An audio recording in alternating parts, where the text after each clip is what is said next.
पानी अगर होगा तो दूध उत्पादन भी होगा, पानी होगा अन्न उत्पादन होगा, पानी होगा पेड़ बढ़ेंगे, अगर पानी नहीं होगा तो कुछ भी नहीं होगा। हम मानते हैं तो पीपल भगवान है, इसके बाद हमारे भगवान वो हैं जिन्होंने हमारा मार्गदर्शन करवाया।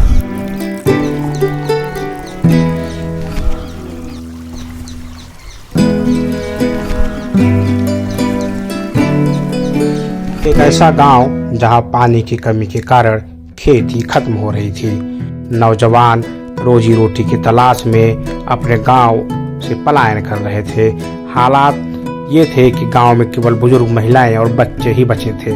गांव में न तो स्कूल था, न सड़क और न ही बिजली।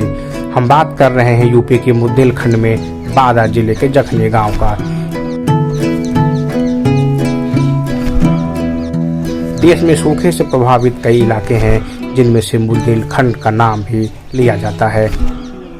बुंदेलखंड के महोबा में हालात तो ऐसे थे कि वहां ट्रेन से पानी लाया जाता था। ऐसे में एक नौजवान ने बुंदेलखंड को पानी से लबालब करने का बीड़ा उठाया और इस भागीरथ काम को जन सहयोग से अंजाम तक भी पहुंचाया। जी हाँ, इस जल योद्धा का नाम है उमाशंकर पांडे, जो बादा के जखनी गांव के रहने वाले हैं। उमाशंकर पांडे जल योद्धा पुरस्कार से पुरस्कृत हो चुके हैं और उन्हें हाल ही में नीति आयोग की समिति में बतौर सदस्य भी शामिल किया गया। यह सब उन्होंने कैसे किया, क्या है वह मॉडल जिससे इस गांव की तस्वीर बदली, हम उन्हीं से जानने की कोशिश करेंगे। हमारा जो जल संरक्षण का मंत्र है वो खेत पर मेड़ और मेड़ पर पेड़ है। एक समय ऐसा आया जब यहाँ मालगाड़ी से पानी दिल्ली से आने लगा बुंदेलखंड में, और आज परिस्थिति ये हो गई है कि बुंदेलखंड के बांदा और चित्रकूट से मालगाड़ी में धान जाने लगा है। तो ये सामाजिक परिवर्तन है। इसको ये कह सकते हैं कि पुरखों की जो परंपरागत विधियाँ थी जल संरक्षण की, कि जो हमारे पुरखे हैं, नवीन विधियाँ नहीं, वो जो पुरानी पुरखों की विधि परंपरागत जल संरक्षण की विधियाँ हैं, हमें फिर से उन्हीं विधियों में आना होगा। और एक समय ऐसा था, मैं इस गांव के लिए 99% लड़के नौजवान गांव छोड़ के चले गए थे। आज ऐसा है कि इस जखनी जैसे एक छोटे से गांव में 20,000 क्विंटल बासमती धान पैदा करते हैं यहाँ के किसान। जो लोग रोटी मांग करके कुछ परिवार लोग खाते थे, आज उनके पास अपना ट्रैक्टर है, स्वाभिमान के साथ ज़िंदगी जी रहे हैं। तो जो पानी की जो विधि है वो तकनीक है, पानी बनाया नहीं जा सकता, केवल बचाया जा सकता है। और आज हमारे जो देश में जो ये पानी का जो वर्षा के समय है वो कम हो गया है। 120 से लगा के कम हो करके 44 दिन वर्षा हो गई है। तो हमें वर्षा की हर बूंद को रोकना होगा, पुरखों की विधियों से रोकना होगा।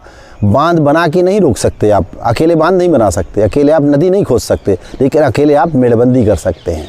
मेड़ बनाइए और मेड़ पर पेड़ लगाइए। अगर पेड़ आप नहीं लगा सकते बड़ा, तो अरहर लगाइए, तो आपको अतिरिक्त आमदनी भी होगी, हरा चारा पशुओं को मिलेगा, औषधियाँ मिलेगी हमें।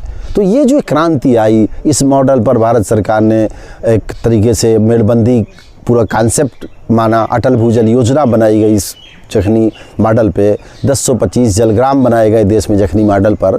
और ये एक दिन का प्रयास नहीं है, इसको प्रयास को करने में हमें लगभग 1 दशक से ऊपर का समय ज़मीन पे काम करने में लगा है। वैसे तो मैं 2.5 दशक से काम कर रहा हूँ, जागृति का काम कर रहा हूँ, जन जागरण का काम कर रहा हूँ। और पानी हम सब मिल के बचा सकते हैं। पानी को जन आंदोलन बनना पड़ेगा, जो ये जल आंदोलन को जन आंदोलन बनाना पड़ेगा। और पानी बचाना सरकार का काम नहीं है, समाज का काम है। जब समाज जागृत होगा, अगर ये पानी के लिए हम नहीं जागे तो तृतीय विश्व युद्ध पानी के लिए होगा।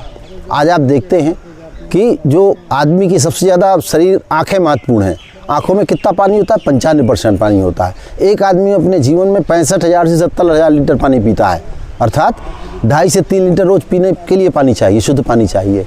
40 से 50 लीटर पानी दैनिक जीवन के लिए उसको चाहिए, और पानी कम हो रहा है। प्रतिवर्ष वाटर लेवल 1 मीटर नीचे जा रहा है। हमें ये भी करना चाहिए, अगर हम ज़मीन से जितना पानी निकालें उतना ज़मीन के अंदर डालें। हम जितना पानी निकालें, कोई भी सरकार की स्कीम बनती हो, कहीं भी नल लगता हो। आज हमारे जो पुराने नल लगे थे 85 में, जो जब हम स्वजल योजना आई थी, और स्वजल योजना के और राजीव गांधी पेयजल योजना के 95% नल बेकार हो गए। पानी नहीं, 95% नलों में पानी नहीं है और वैसे ही पड़े हुए हैं।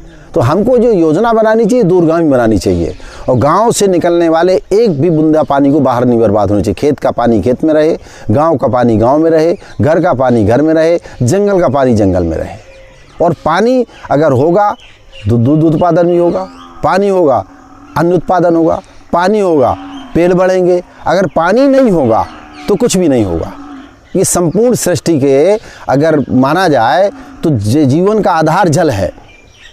हम सब जल से पैदा हुए हैं। व्यक्ति जब पैदा होता है तो पानी से नवाया जाता है, जब व्यक्ति का अंतिम संस्कार होता है तो पानी से होता है, जब व्यक्ति मतलब उसका मरने लगता है तो कहते हैं गंगा तुलसी उसके मुंह में डाल दो।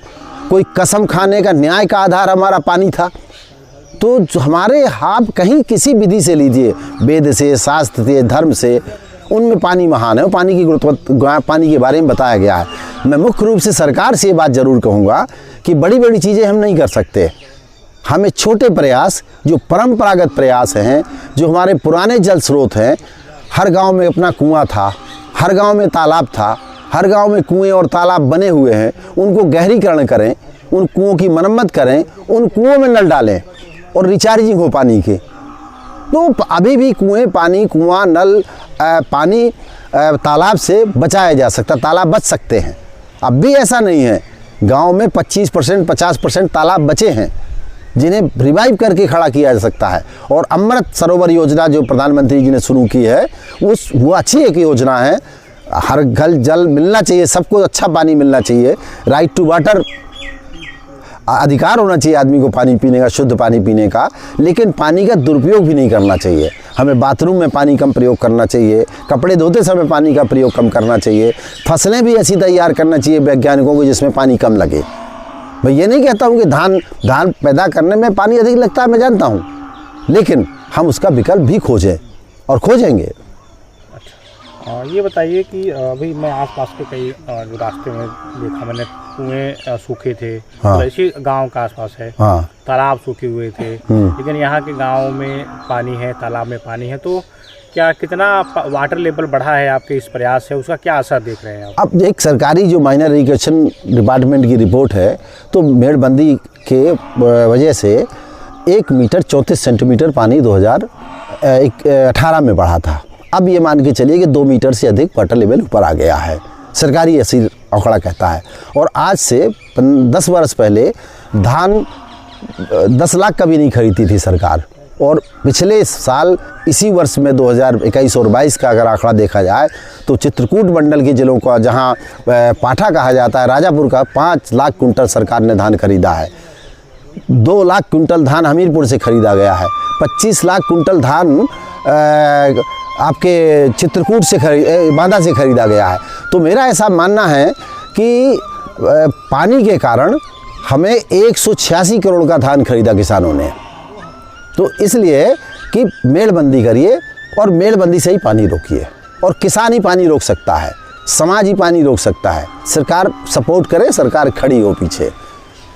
खेत तालाब योजना के स्थान पर पुराने तालाबों को बनाए, नए तालाबों की जगह पुराने तालाबों को किया जाए। अच्छा, आपको अभी केंद्र सरकार ने किसी समिति में, किसी आयोग में शामिल किया है? हाँ। क्या है और उसमें क्या भूमिका रहेगी? अभी तो जो सरकार ने नीति आयोग के जो जल सलाहकार हैं माननीय प्रधानमंत्री के अविनाश कुमार जी, उनकी एक कमेटी बनी हुई है, जल सलाहकार समिति है। तो जल सलाहकार समिति में आए ये सदस्य, जब हम लोगों की मीटिंग होती है तो चर्चा होती है, आपस में बातचीत होती है पानी को लेकर के, कि पानी बचाने के जो पुराने तरीके हैं, मैं परंपरागत पानी का जानकार हूँ, तो उस पर मैं सरकार को, समाज को, विभिन्न गोष्ठियों के माध्यम से राज्य सरकारों को, सबको इस बात की जानकारी देता रहता हूँ कि हमारी जो पुरखों की विधि थी वो सटीक विधि थी। घाघ जैसा महान कृषि और किसान का जो पुराना वैज्ञानिक है, वो कहता है 100 की जगह 50 है, जो तो बीच में डारो आड़ी माने म्याड़, और जब ब्रह्मा ना दे तो घाघ को देना गारी। तो पानी, और रहीमदास जी कहते हैं कि पानी के बारे में तो उन्होंने बहुत अच्छा कहा, रहीमन पानी राखिए बिन पानी सब सून। कबीर भी कहते हैं पानी गिरा बुलबुला आसमान उसकी जात। तुलसी भी कहते हैं कि 5 तत्व से बना शरीरा, छिद्दल पाओ गगन समीरा। तो आप पानी के बारे में, वेद भी कहता है, शास्त्र भी कहता है, विज्ञान भी कहता है। तो हमें सबको मिलकर के शास्त्र से, सम्मत से, नवीन ज्ञान और परंपरागत ज्ञान दोनों को जोड़ करके पानी बचाना होगा। वैज्ञानिकों को ऐसी तकनीक विकसित करनी होगी कि कम से कम पानी में हम फसलें पैदा करें, कम से कम पानी का घर में उपयोग हो, और जो बर्बाद पानी है गांव से निकलने वाला रिसाइकलिंग हो, उससे हम सिंचाई का है, पेड़ है, पौधों में, इनमें भी उसको डालने की कोशिश करें। हम सब खेती करते हैं। क्या करते हैं खेती में? चरखा चलाते हैं, खेती करते हैं। खेती में धान पैदा करते हैं, गेहूँ पैदा करते हैं, प्याज भी पैदा करते हैं। पार्ट टाइम में अपना चरखा भी चलाते हैं। इसी तालाब के जस्ट पीछे आपका खेत है, जी। धान लगाया था जी। में। कब से धान लगा रहे हैं? पहले कहाँ थे, क्या करते थे आप? सर हम पहले 1991 में चले गए, 93 में चले गए थे जयपुर। वहाँ काम करते थे, वहाँ रह के हमारा गुजारा नहीं हुआ, तो वहाँ से वापसी हुए तो हमारी पांडे जी से मुलाकात हुई। उन्होंने हमें सलाह दी। कब वापस लौटे आप? हम 2008 में लौटे। फिर पहले हम मेहनत खूब फावड़ा कुल्हाड़ी करते थे, उसमें भी हमारा बसर नहीं हुआ, गुजारा नहीं हुआ। इसके बाद मुलाकात हुई हमारी पांडे जी से, आज से 8 साल पहले। उन्होंने हमें सलाह दी कि अपने खेतों में मेहनत करो। तो मेड़बंदी की राह दी, तो मेड़बंदी करवाई, पानी रोका, धान की फसल पैदा की, गेहूँ पैदा किया, और प्याज भी पैदा करते हैं। और पार्ट टाइम में चरखा भी चलाते हैं। और यहाँ रहने के बाद हमारा परिवार खुशहाल से। कितना खेत है आपके पास? हमारे पास 2-3 बीघे है। 3 बीघा है जी। जब आप नहीं थे तो उन खेतों में कुछ होता था? बीज नहीं लौटा था सर। पुराने तो तरीके से वो खेती नहीं होती थी, जब बुजुर्ग करते थे, पूर्वज करते थे।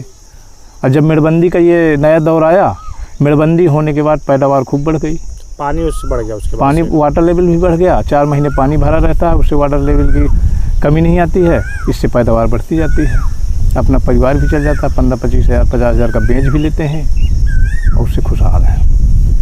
ये सब हमारे उमा शंकर पांडे जी की देन है। उन्होंने हमारा मार्गदर्शन कराया है। हम मानते हैं तो ऊपर भगवान है, इसके बाद हमारे भगवान वो हैं जिन्होंने हमारा मार्गदर्शन करवाया है।